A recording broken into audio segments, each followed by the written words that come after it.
It's a gorgeous day. Beautiful. So you know Brooksy's coming in tomorrow. Nice. Yeah. You really have told me jack shit about your trip. It was chaotic, not like Zion chaotic, but not that far off.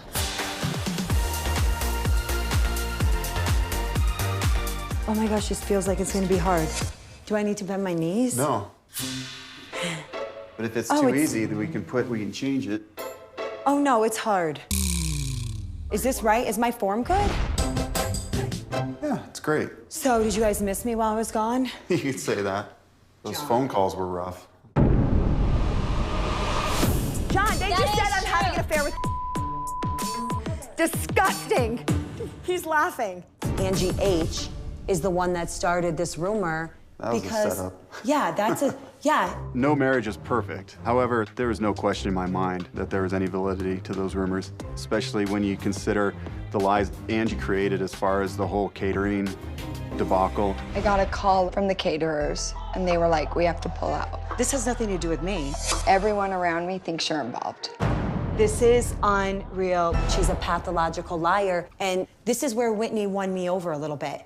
What do I always tell our kids? The bad truth is what? Better than a good lie. Yeah, she came in with the bad truth that my friends were talking behind my back, and she didn't feel good about it, and her guilt kicked in, and I feel like I saw Whitney in a different way, and I'm like, wow, this is being my friend. And as awful as the message was, she still did. She still said delivered it, and I gave her, like, I will always give her credit for, like, saying the bad truth.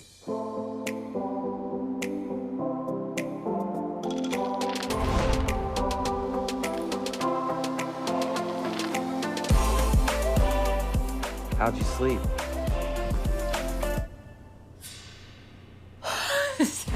Tired? I'm tired. I am still recovering from Phoenix because day drinking all day and then the emotional wreck I became. And it's only been a few days.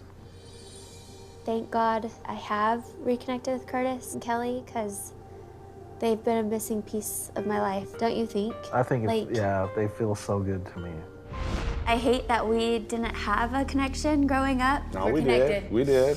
Like, I just realized even though our situations are probably different, the feeling's the same. For what they've gone through and where they are now, I think they're a great example of what can be. My healing journey is not over. I have a long road ahead, but I realized after spending time with Curtis and Kelly, it's time to leave the past in the past. So I'm gonna continue to work with my energy healer, and I'm gonna look into therapy for PTSD and overcoming trauma.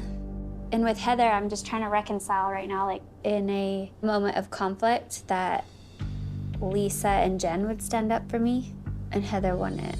I could feel the emotion the night you called me. Justin. What's going on? Heather just denied ever talking about Lisa or that Angie has told us anything. Because if you connect to the dots of why it hurts so much, it's because she didn't hear me. I didn't have a voice in that situation. And that is how I spent my entire childhood. And I don't think that she realizes that, like, in that moment, it triggered that.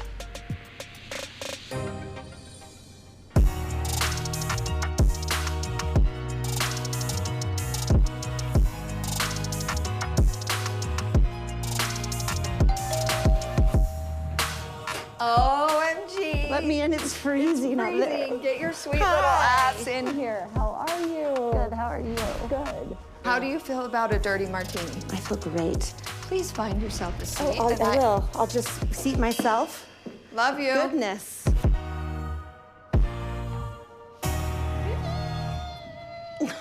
I never was a waitress, but I was a busser. The Playboy Bunny dip. Oh, that's even more impressive. This is the bowling dip. That's a lovely Oh, dip. no, I know the Playboy, but hold on. Let's see you do it. I watched a little... The documentary about Hef. Yep. Dip, dip, go, drop. Oh. Just a couple of middle-class girls acting fancy. Working girls acting fancy. I wish I had my feathers on. Oh, and splashing right. I told you I wasn't a waitress. How are you, dear? I'm good. I have much tea to talk about. I'm already spilling, so Spilling the we martini tea. We are on brand. Liquid courage to unwind from my girls' trip and fill you in on everything that went down. Arizona. I'm dying to hear what happened. We had just kind of gotten there. We've had a great time. The last thing I expected was for Whitney to come running like into the kitchen, wild-eyed, just kind of came at me and said, "Tell Lisa, you heard Angie say that Lisa performed sexual favors for courtside seats at the Jazz."